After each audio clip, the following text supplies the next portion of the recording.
The first night I brought him home, I felt eyes on me, a presence in the dark, and then I heard my name whispered from across the room. My name is Robert Hensley. I've spent most of my life surrounded by history and objects that tell stories of long-forgotten lives. Collecting antiques has always been my escape, a way to touch the past. I never thought one item could touch me back, in ways I couldn't ignore or explain. It started last summer during one of my trips through Key West. Antique stores line the streets here like shadows, each one filled with the scent of cedar, old paper, and dust. I wandered into a tiny shop tucked behind a Cuban cafe, a place I had never noticed before. That's where I saw him. The doll sat on a small wooden chair, dressed in a tattered sailor suit. His porcelain face was cracked, but perfectly preserved, and his glass eyes seemed to hold a depth that made me shiver. On his wrist, a tag was tied with string. It read, Robert. My name exactly. And the shopkeeper, an elderly woman with silver hair and a soft southern accent, smiled knowingly. You like him? She asked. Yes, I said, hesitating. He's peculiar. She leaned closer and lowered her voice. He belonged to a boy named Robert Eugene Otto, early 1900s. People say he's haunted. I chuckled. Haunted dolls are a tourist cliche in Key West.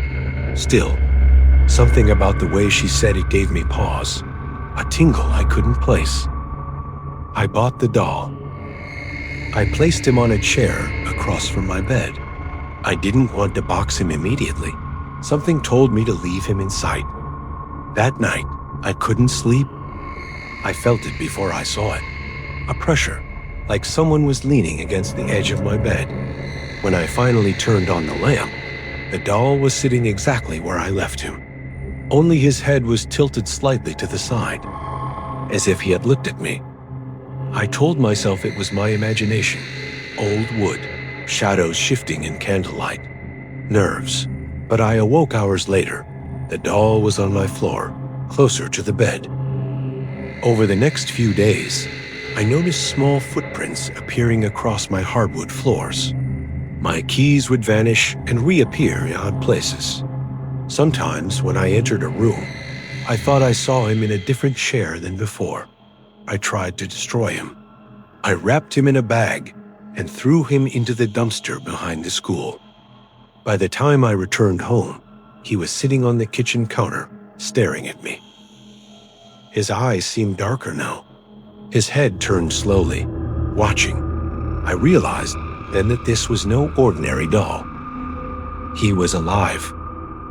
3 nights later, I woke to the sound of the bedroom door creaking open.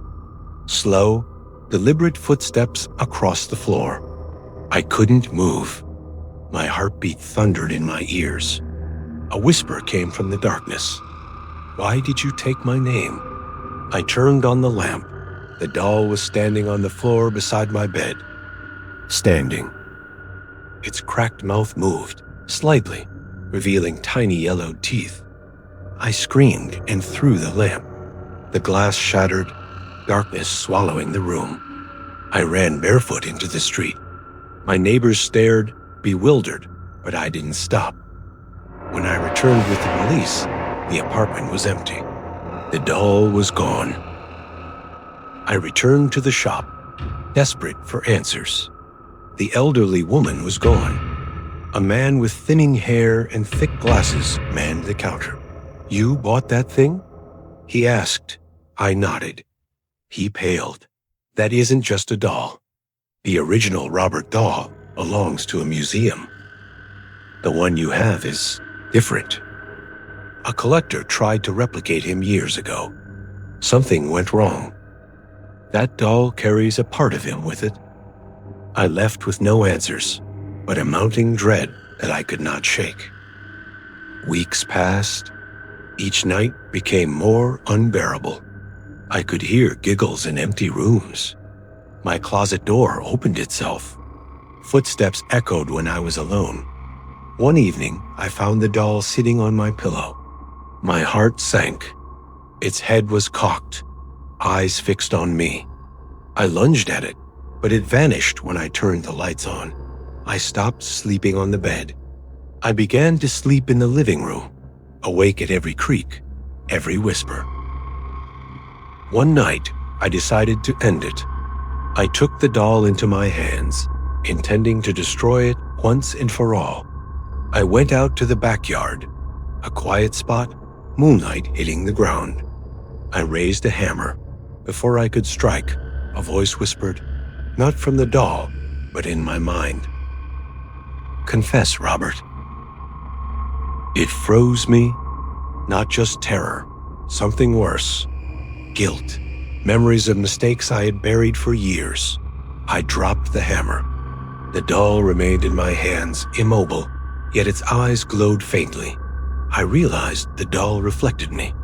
Every secret, every buried regret. And now, it demanded acknowledgement. I spent hours talking to it, speaking aloud, naming my mistakes. The doll never moved, never blinked. And yet, after I spoke the last word, the room felt lighter. I placed the doll on the highest shelf in my apartment. He remained there, silent, still, watching. I still hear footsteps sometimes, small whispers, but now I recognize them. They are reminders. I can live with it. I can respect it. And I have learned never to take something lightly that was never meant for me.